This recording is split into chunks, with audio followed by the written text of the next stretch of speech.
In 2006 during the war, the U.S. Army establishes outposts in northern Afghanistan to fight insurgency and hopefully connect with the locals so they drop their weapons. One of these outposts is PRT Kamdesh, located in a remote valley surrounded by mountains. This isolation caused the outpost to be seen as a death trap. One night a new team of soldiers is transferred to Kamdesh. They're not happy about it, but they still hit it off with the soldiers already there.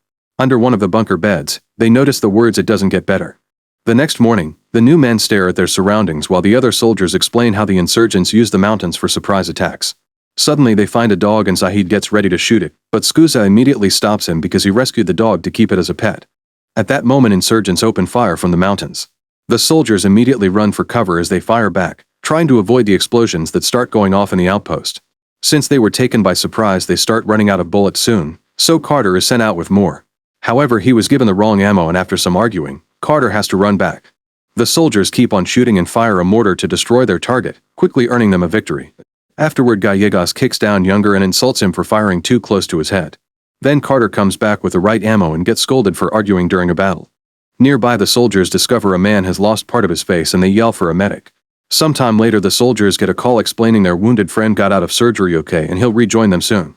Meanwhile, Captain Keating scolds a young soldier because he was found smoking Mary Jane.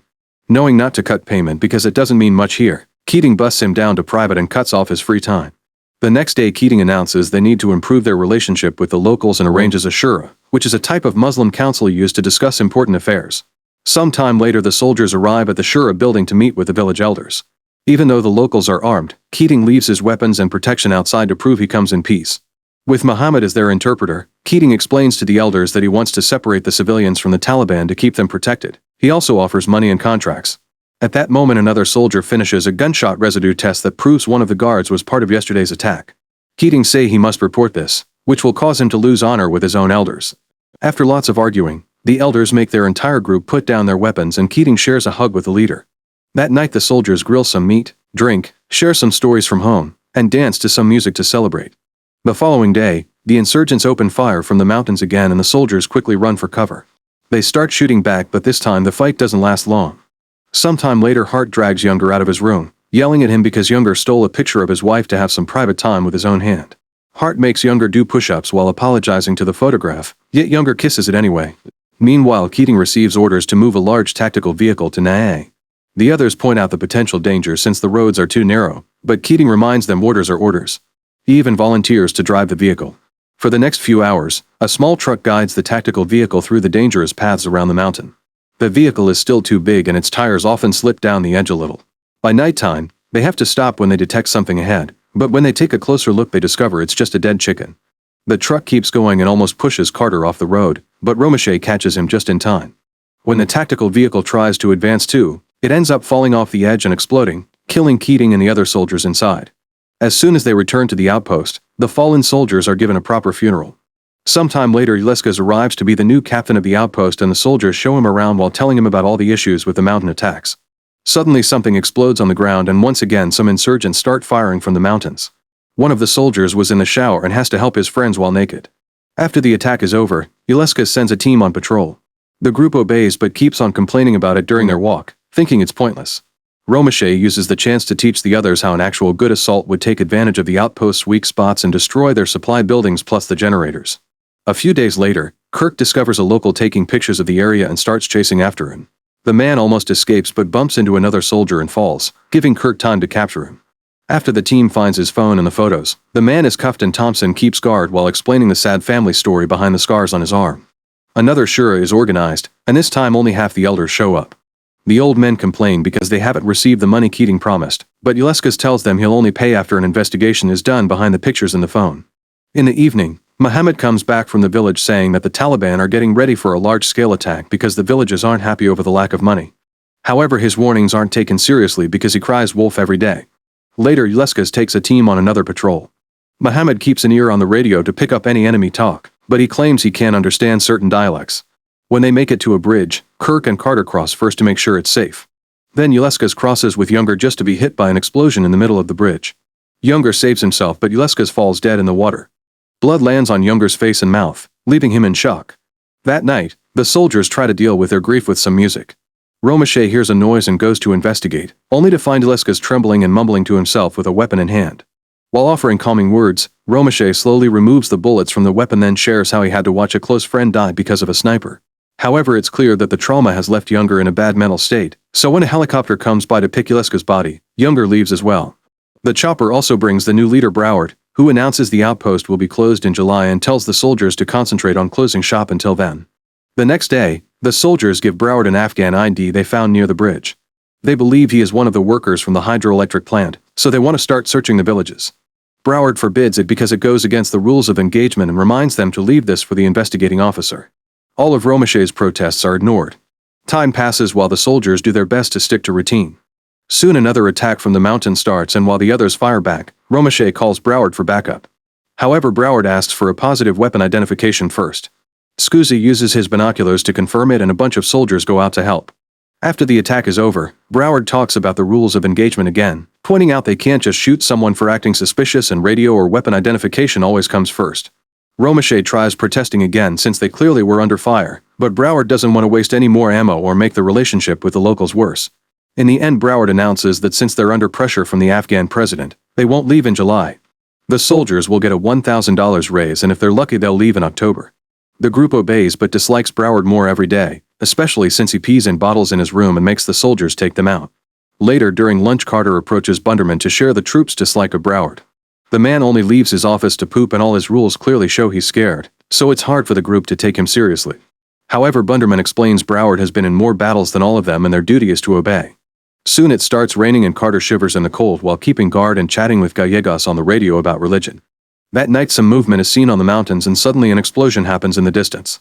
Broward allows the soldiers to shoot a mortar back as a warning and calls the wrong coordinates, but the team corrects him just in time and the mortar is fired without issues.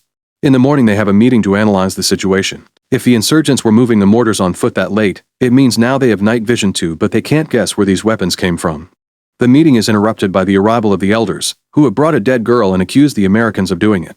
The soldiers can tell the girl has been dead for days and the Taliban killed her on purpose to trick them, but Broward will pay them anyway to avoid trouble. The elder also reveals he knows the Americans are leaving, which was supposed to be classified information. Suddenly an elder yells in pain because the dog bit him, although it's unclear if he provoked the animal on purpose. Muhammad explains that getting bitten by a dog is extremely shameful in their culture and the elders demand retribution. Without hesitation, Broward kills the dog with a shot before scolding Scuzzi for keeping a pet during war. Sometime later the soldiers have fun by testing who can last longer in a waterboarding situation. They're interrupted by Broward, who announces he's been relieved of duty and a new captain will arrive in a couple of weeks. He also confirms they're officially closing this outpost on October 6th. Bunderman is left in charge until the new captain comes and he tells the others they're still allowed to talk to their families, but they can't tell them about October to avoid the information reaching the enemy.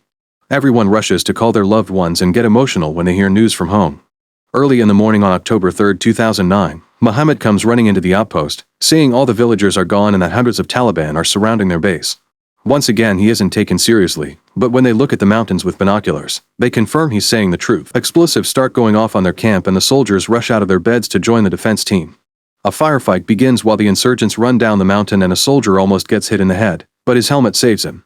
Bunderman runs to the comms room and falls when an explosion goes off behind him. The cameras show that the insurgents have surrounded the entire outpost and no spot is safe. Soon Bunderman is yelling on the radio demanding help, but an airstrike will only arrive in 2 hours. Thompson gears up and runs out to help, only to be killed on the spot. The other soldiers move around to reach the long-range weapons and the vehicles for cover, always keeping the fire going. Soon they're running low on ammo, so Carter rushes into the supply room to get more. It's taking too long though, so various soldiers start hiding inside the different trucks. Meanwhile Romesha runs around the base, giving out orders and shooting back at any enemy he sees on the mountain. Kirk hides inside a building to change weapons and quickly comes out to attack. However, an explosion brings him down and a shot knocks him out, so his friends drag the body back inside. It's clear that the outpost is losing the battle and a desperate Zahid runs to see Bunderman, begging for air support and explaining his men can't fight anymore without ammo. A furious Bunderman tells Zahid to do what he can for now and pushes him out of the building. In the infirmary, the few doctors they have area already busy with patients and can't go out to help the fighters. A soldier volunteers to retrieve Kirk and crosses the outpost as he continues to dodge shots and explosions, falling a few times in the process. Eventually he reaches the building and with the help of the others, they put Kirk on a stretcher and begin carrying him toward the infirmary while running from the heavy fire. In the supply room, there's a great lack of organization because everyone wants to take ammo to every corner of the base. Scuzzi is given ammo for the group stuck in the vehicle, however he's shot down as soon as he leaves the building. Other soldiers throw gas grenades for cover and take his body to the doctors too. Unfortunately, Skuza is dead by the time they make it to the infirmary. Kirk is hanging in there, but his pulse is weak. Carter grabs as much ammo as he can carry and begins to run through the base, always taking cover before an explosion can hit him. Eventually he makes it to one of the vehicles and another soldier jumps in with him as they share out the ammo. Romeshay continues to sneak around the outpost, making use of any weapon he can find on the way. A grenade explodes near him and he jumps to dodge, but his arm is wounded anyway. He uses his radio to apologize to the soldiers in the truck since he doubts he'll reach them soon. Afterward, Romeshay enters a building and makes a new plan of attack with other soldiers. Then he goes to the infirmary to check on Kirk, but he's already dead. Furious, Romeshay grabs a weapon and runs out to find a spot where he can shoot the enemy sniper, finally killing him. The firefight continues as explosions keep going off all over the place. Hart takes ammo to another group in a truck, but when they try to take off, the car gets stuck on a bump. At that moment they discover the Taliban has breached the perimeter, so the group leaves the vehicle to fight them, but Hart quickly gets shot down and soon the others are killed as well. Only one guy survives and he runs to inform Romeshay, who together with Zahid shoot at any enemy walking nearby. Soon they're informed that the enemy is breaking through multiple points on the base. In the comms room, Bunderman gets a call saying reinforcements are close. The plan for now is to dig in and hold on as long as they can, but Romeshay comes in and says they should retake the base. He explains there's still plenty of ammo in the supply room, so his plan is to grab it and block the main gate. As an explosion hits the comms building, Bunderman gives Romeshay permission to go for it. He also cuts all the comms in case the enemy has their radios, and now the group stuck in trucks have no updates on the situation. Tired of waiting, the group with Gallegos and Carter decides to act. They get off the truck and run as fast as they can while Carter provides cover, but soon Gallegos is down and Carter hides inside the truck again with another soldier. At that moment he sees a man crawling as he bleeds out and wants to help him.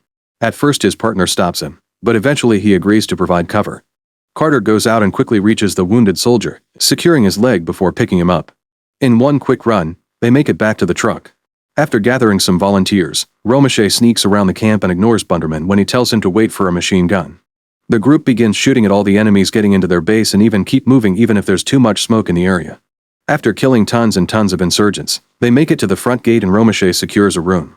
When he's about to start shooting the men on the mountain, a bomb falls from the sky announcing the arrival of air support. With the helicopters and bombers killing dozens of enemies by the second, Carter dares to leave the truck again. He keeps on shooting while picking up a radio to confirm that the airstrike is on their side. Then he runs back to the vehicle and the group uses the radio to call Bunderman, who explains a big bomb will drop soon so they need to get out of there on their own. Carter and his partner put the wounded soldier on a stretcher and run as fast as they can. Thankfully they make it to the infirmary just in time and the doctor has no choice but to use his own blood for the transfusions. Soon all the survivors are donating to help their wounded friends. By the time the new captain arrives with reinforcements, most of the base has been destroyed by the bombing.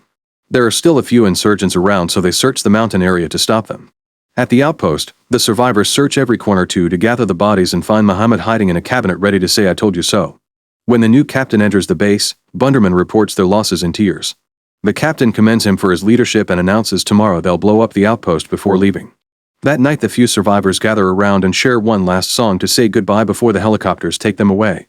As they fly off, they watch the explosion that finishes destroying the outpost, although they're sad to hear the man Carter saved didn't make it.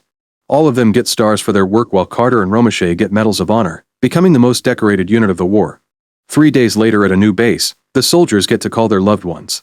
Carter sees a psychologist and has a PTSD-induced breakdown that makes it hard to breathe, so the psychologist helps him calm down.